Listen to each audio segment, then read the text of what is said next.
Assalamualaikum warahmatullahi wabarakatuh. Halo guys, perkenalkan saya Ulfanisa Dwiriantika dengan nomor NIM 555 dan teman saya Devi Dwi Febrianti dengan nomor NIM 590. Kami akan mengulas mengenai teori-teori kriminologi menurut mazhab lingkungan. Teori tersebut terdiri dari 3 substansi. Yang pertama mengenai kejahatan dan kriminologi, yang kedua mengenai mazhab positif Italia dan mazhab lingkungan dalam mengatasi persoalan kejahatan. Yang ketiga mengenai macam-macam teori kriminologi menurut mazhab lingkungannya.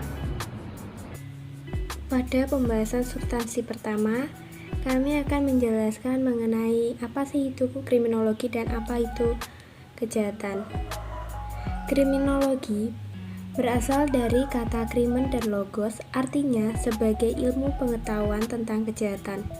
Menurut Bonger, kriminologi adalah ilmu pengetahuan yang bertujuan untuk menyelidiki gejala kejahatan seluas-luasnya, baik secara teoritis atau murni.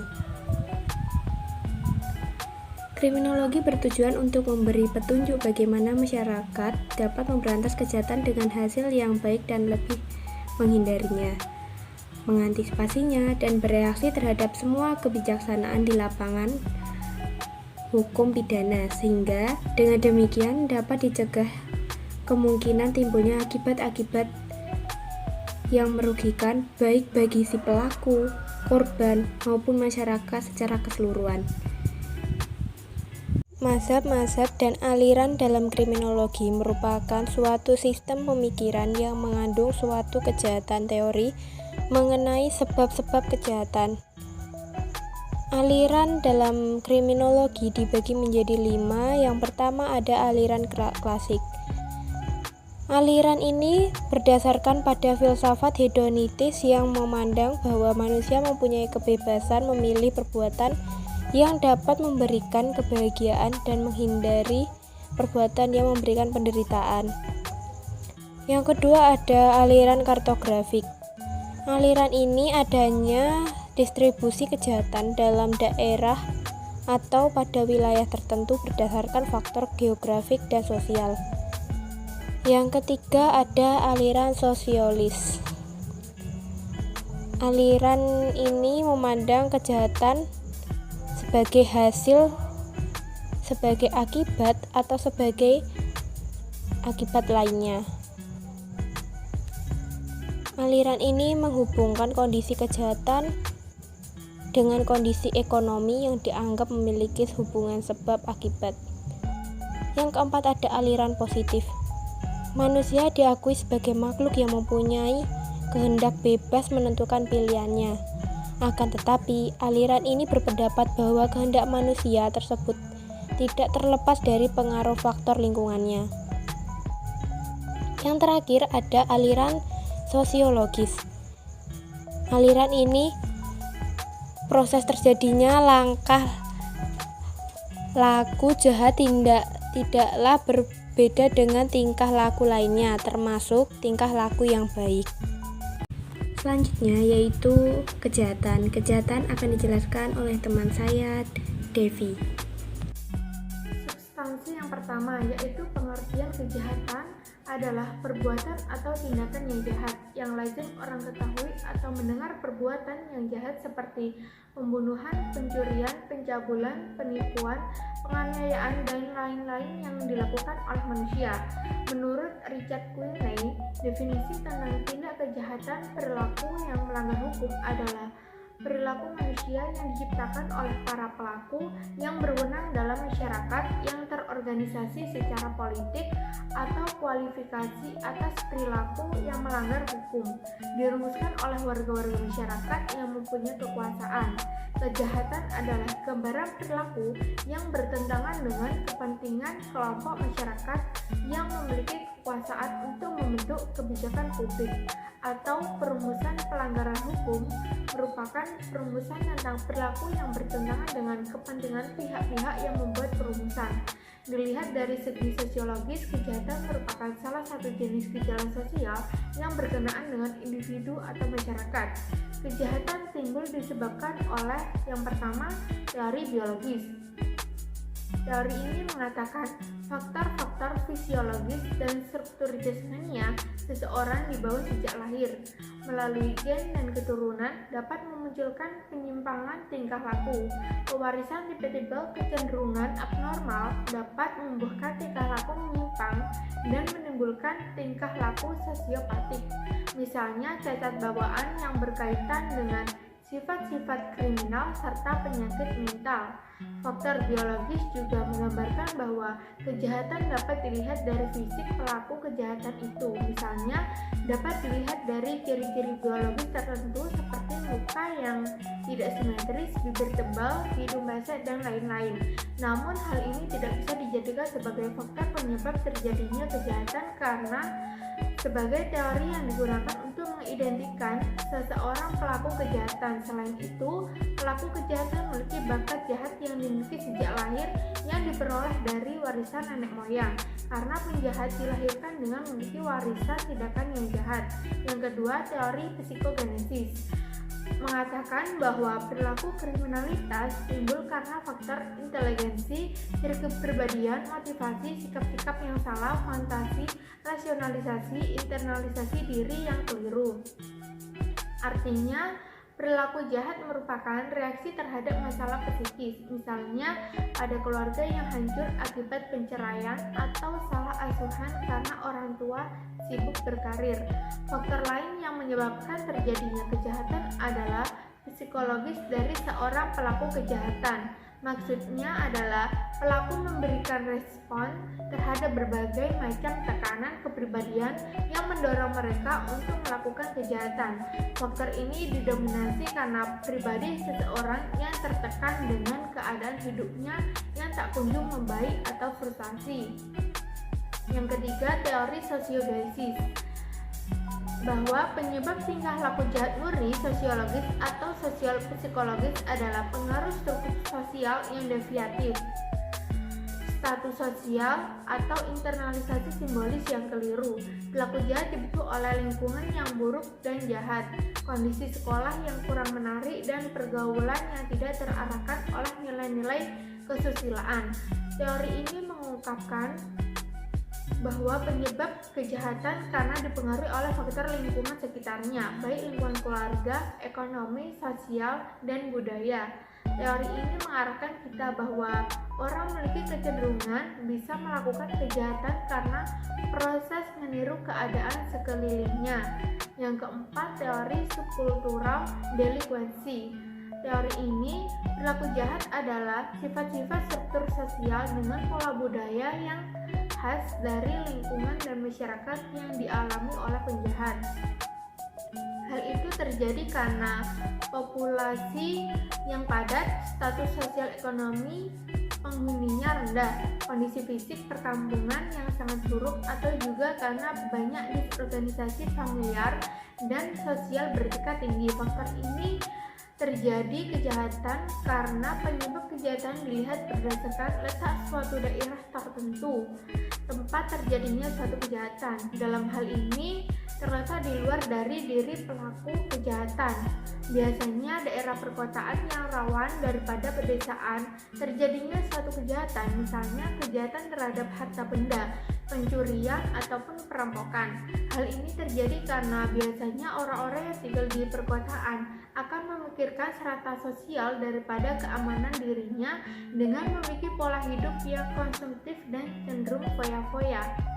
Cara penanggulangan yang bisa dilakukan terhadap kejahatan. Yang pertama, preventif, adalah upaya-upaya awal yang dilakukan oleh pihak kepolisian untuk mencegah terjadinya kejahatan.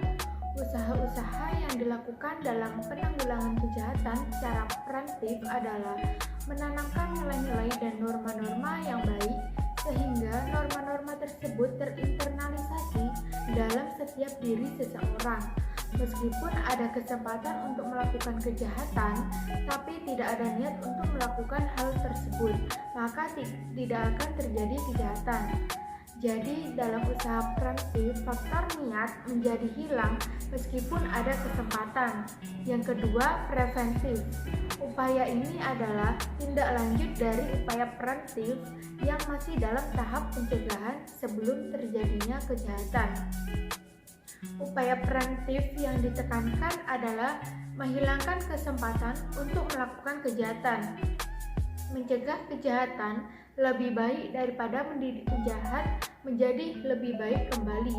Sebagaimana semboyan dalam kriminologi, yaitu usaha-usaha memperbaiki penjahat perlu diperhatikan dan diarahkan agar tidak terjadi kejahatan ulangan. Yang ketiga yaitu represif. Upaya yang dilakukan pada saat telah terjadi kejahatan yang tindakannya berupa penegakan hukum dengan menjatuhkan hukuman. Penanggulangan yang dilakukan adalah dengan cara menindak para pelaku kejahatan sesuai dengan perbuatannya serta memperbaikinya kembali agar mereka sadar bahwa perbuatan yang dilakukannya merupakan perbuatan yang melanggar hukum dan merugikan masyarakat. Upaya ini juga bisa diiringi dengan tindakan yang cukup tegas dari penegak hukum, khususnya kepolisian, baik berupa kontak fisik maupun dengan menggunakan senjata api. Jika keadaan mendesak untuk menggunakannya, hal ini dilakukan tak lain demi memberikan efek jera kepada setiap pelaku kejahatan agar tidak melakukan kejahatan kembali. Pada substansi yang kedua ini, saya akan menjelaskan mengenai mazhab positivitarian dan mazhab lingkungan dalam memandang persoalan kejahatan. Yang pertama ada mazhab Italian atau sering disebut dengan mazhab antropologi. Tokoh dari mazhab ini yaitu Kaisar Lombroso. Menurutnya, sifat jahat merupakan sifat bawaan dari lahir karena menurut sudut pandang antropologi, kejahatan memiliki tanda-tanda tertentu. Orang-orang yang memiliki tipe hidungnya pesek, tengkorak yang simetris, kemudian rahang bawah panjang dan alisnya tebal dikatakan penjahat oleh Lombroso. Teori Lombroso tersebut dikembangkan lagi oleh muridnya yaitu Ferri. Menurut Ferri, timbulnya kejahatan itu merupakan pengembangan diri, keadaan fisik individu kemudian dipengaruhi oleh lingkungan sosial. Karena lingkungannya yang buruk, maka dapat ikut terpengaruh. Selanjutnya yang kedua ada mazhab lingkungan atau mazhab Perancis. Mazhab ini dikemukakan oleh A. Lacassagne. Menurut pendapat beliau hampir sama dengan Ferri. Menurutnya, timbulnya kejahatan yaitu terpengaruh keadaan sosial di sekitar individu dapat menimbulkan benih-benih kejahatan. Lingkungan sosial ini bisa berupa lingkungan rumah, sekolah, ataupun masyarakat. Lalu, ada tokoh kedua yang mengemukakan mazhab ini, yaitu Gabriel. Menurut beliau, kejahatan adalah gejala sosiologis yang timbul karena adanya peniruan. Mazhab ini disebut juga dengan mazhab lingkungan karena sangat memperhatikan kondisi lingkungan masyarakat. Mazhab ini lahir sebagai reaksi terhadap aliran antropologi kriminal. Aliran ini menolak adanya orang jahat karena pembawaan atau penjahat semenjak lahirnya. Aliran ini berpendapat bahwa sebetulnya si penjahat itu tidak bersalah. Dalam mazhab ini terdapat juga beberapa semboyan dunia, yaitu lebih bertanggung jawab terhadap bagaimana jadinya saya pada diri pribadi sendiri. Demikian juga seorang menjadi penjahat bukan dari manusia itu sendiri, tetapi terpengaruh oleh lingkungan. Seseorang berbuat jahat disebabkan karena susunan corak dan sifat masyarakat di mana penjahat itu hidup. Semisal perumahan yang sangat jelek di mana orang-orang tinggal berjejal-jejal. Terdapat kemiskinan ataupun pendidikan yang buruk sehingga anak-anak terlantar bergelandangan di jalan-jalan. Tentunya dengan mudah akan menimbulkan kejahatan. Selanjutnya, yang ketiga dilanjutkan oleh Devi. Macam-macam teori kriminologi menurut mazhab lingkungan dibagi menjadi beberapa bagian. Yang pertama, lingkungan alam, tokohnya Montesquieu. Yang kedua, lingkungan sosial, tokohnya A. Legastheny, Third, Edwin Sutherland, and the Beats. Legastheny menyatakan bahwa keadaan sosial sekeliling adalah pembenihan untuk kejahatan, sedangkan Ter menyatakan bahwa kriminalitas bukan gejala antropologis, melainkan karena gejala sosial, seperti juga gejala sosial yang dipengaruhi oleh imitasi. Ter menambahkan bahwa semua perbuatan penting dalam kehidupan sosial dilakukan di bawah kekuasaan. Keadaan di sekeliling merupakan suatu pembenihan, suatu kejahatan. Kuman adalah suatu penjahat, suatu unsur yang baru mempunyai arti apabila menemukan pembenihan yang membuatnya berkembang. Yang ketiga, lingkungan ekonomi, tokohnya F. Turati, N. Kolajani, and W. A. Bonger. Menurut mazhab lingkungan ekonomi yang mulai berpengaruh pada abad ke-18 dan permulaan abad ke-19 bahwa keadaan ekonomi yang menyebabkan timbulnya perbuatan jahat. Semisal Asturati, dia menyatakan bahwa tidak hanya kekurangan dan kesengsaraan saja yang dapat menimbulkan kejahatan, tetapi juga didorong oleh nafsu ingin memiliki yang berhubungan erat dengan sistem ekonomi pada waktu sekarang yang mendorong kejahatan ekonomi. Di sisi lain, N. Kolajani menyatakan bahwa timbulnya kejahatan ekonomi dengan gejala patologi sosial yang berasal dari kejahatan politik mempunyai hubungan dengan keadaan kritis. Ia menekankan bahwa antara sistem ekonomi dan faktor-faktor umum dalam kejahatan hak milik mendorong untuk mementingkan diri sendiri yang mendekatkan pada kejahatan. Untuk mazhab lingkungan spiritualis, pelopornya adalah M. The Beats pada tahun 1863 sampai 1931. Menurutnya bahwa pada lapisan masyarakat yang mengasingkan diri terhadap Tuhan serta berpandang hidup dan berpandangan dunia yang sama sekali kosong dari kecenderungan moral merupakan dasar yang hitam, sehingga kebusukan dan kejahatan mudah berkembang dengan subur.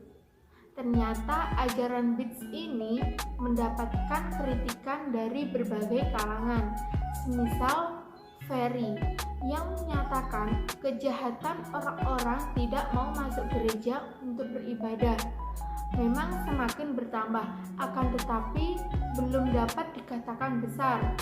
Menurutnya, telah dilakukan penyelidikan terhadap 700 orang pembunuh, akan tetapi hanya 1 orang saja yang tidak percaya adanya Tuhan.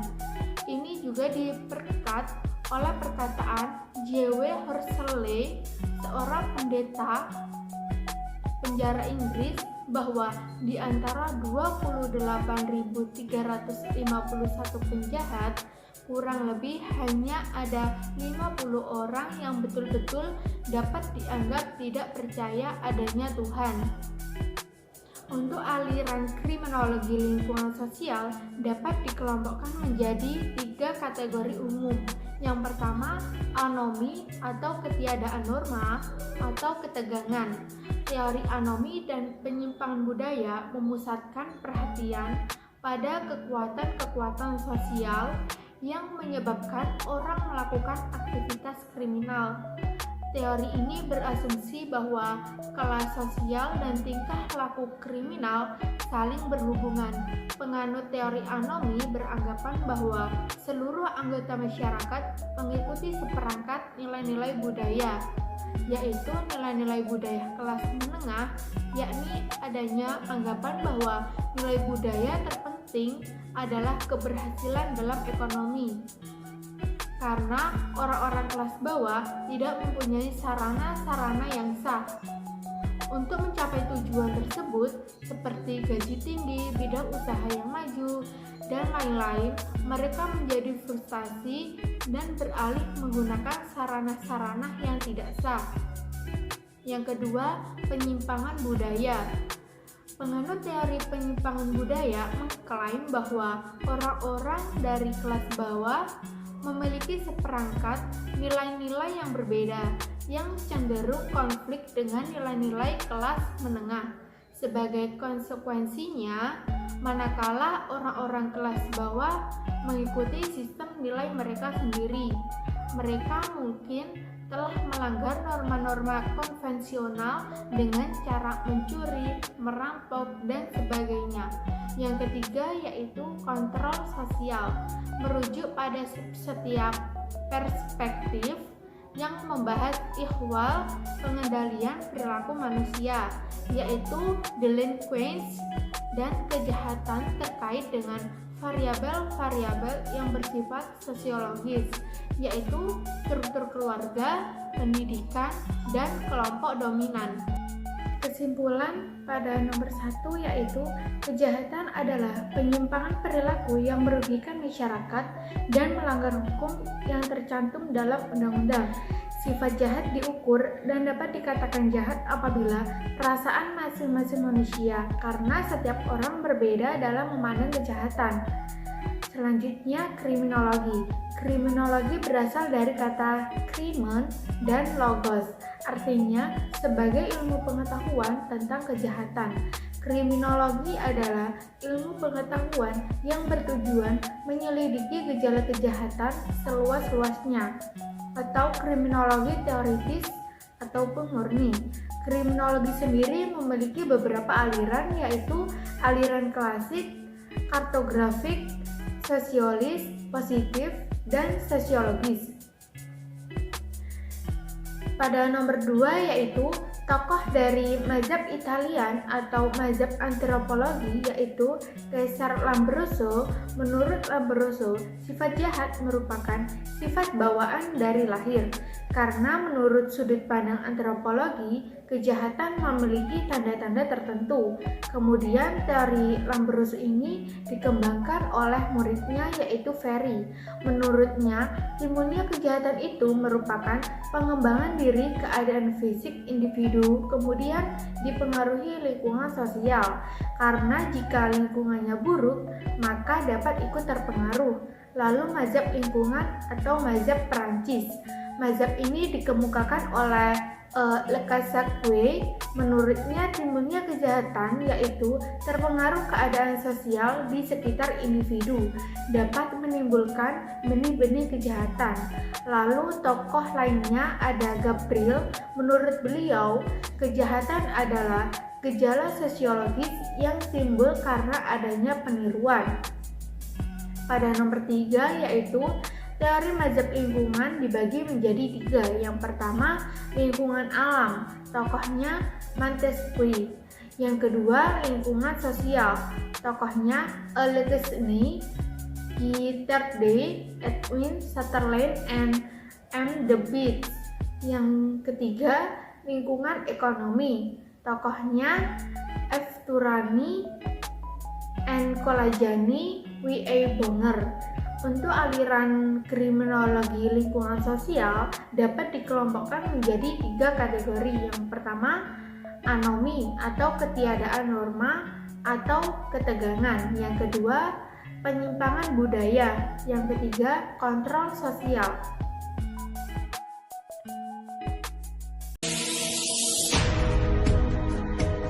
Kemiskinan menyisakan persoalan ketimpangan. Sebuah penelitian mengungkapkan bahwa di Indonesia, anak yang tumbuh di keluarga miskin cenderung memiliki pendapatan yang lebih rendah dibandingkan dengan orang dari keluarga tak miskin. Ketimpangan ekonomi yang terus meningkat menjadi permasalahan penting yang memengaruhi pertumbuhan ekonomi nasional. Kini Indonesia menempati peringkat keempat di dunia dalam hal ketimpangan ekonomi.